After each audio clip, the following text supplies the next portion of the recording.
everybody, it's Kat here and welcome back to my channel.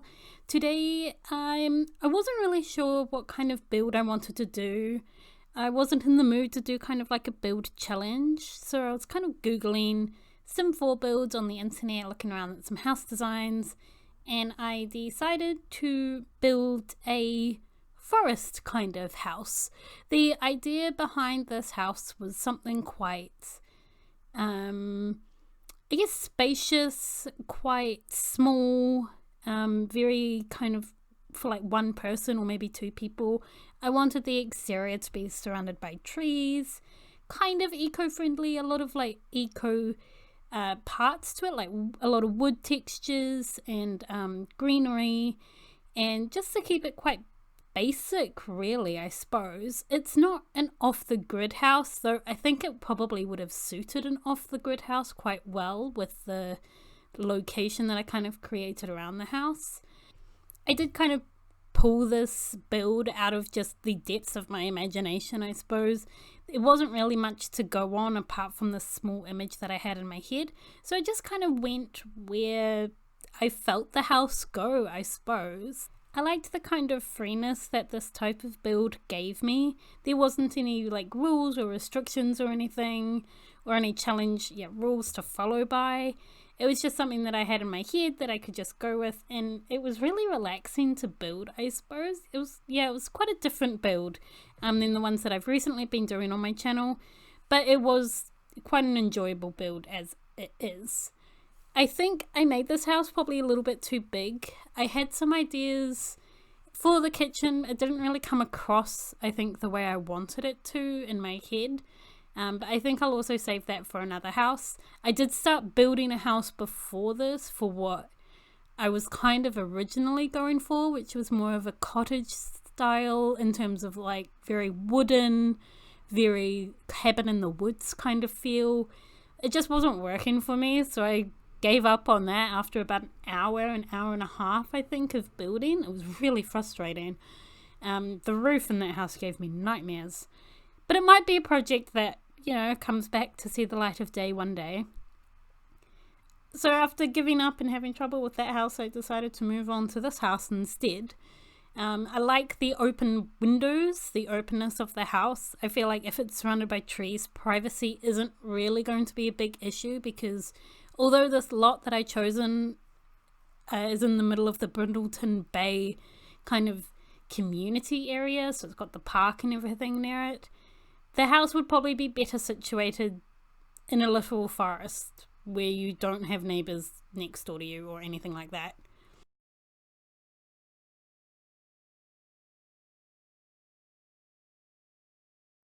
I did want to keep the open plan living kind of feel, so it was quite spacious, quite open, very free flowing.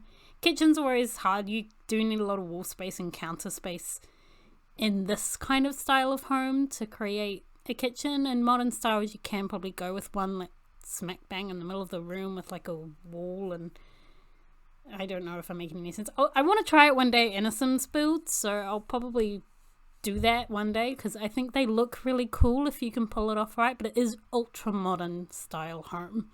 For this I did just want a really plain, quite pastel, light coloured home, very cozy feeling, very like minimalistic. You don't really have a worry in the world. We got about halfway through doing the lounge and realised that I had made the lounge way too big. I struggled to find a place of what to put on the walls, and then with the spacing of the couches and everything, so I ended up shrinking it. Took me a while to figure out the walls and everything like that, but I think the smaller situation actually works a bit better. It does make the house less spacious, I suppose. The bedroom, on the other hand, I did keep at a larger size. For the bathroom, I wanted this to be a combination of a bathroom and a laundry. I did have a bit of trouble figuring out where everything was going to go, moving objects around all the time, trying to figure logistically how would this bathroom work. Would it be awkward if you walked into the sink or the toilet or anything like that? I did want to put a few more of the laundry day items in the build, but I ended up keeping it just pretty simple with a washing machine and a dryer, and then one of those little laundry pack things. I'm continuing with my whole blue highlight theme again. It seems to be a trend that I'm in at the moment. Maybe one day it'll change to a different colour. I really like the little ironing board set that you get in Laundry Day stuff pack. For the bedroom, I have to go with this Eco Lifestyle bed. I'm absolutely in love with it. These swatches are just so beautiful. I love the different kind of fabrics on the top. I just really like that bed.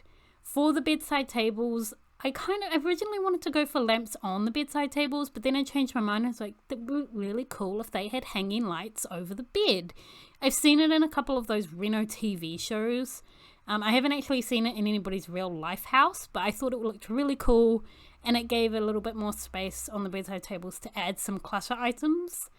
I am usually a big person for clutter. I love adding lots of clutter to this house, like to my houses. But this time I did want to keep it quite minimalistic. I did want to keep it quite basic and not as much clutter.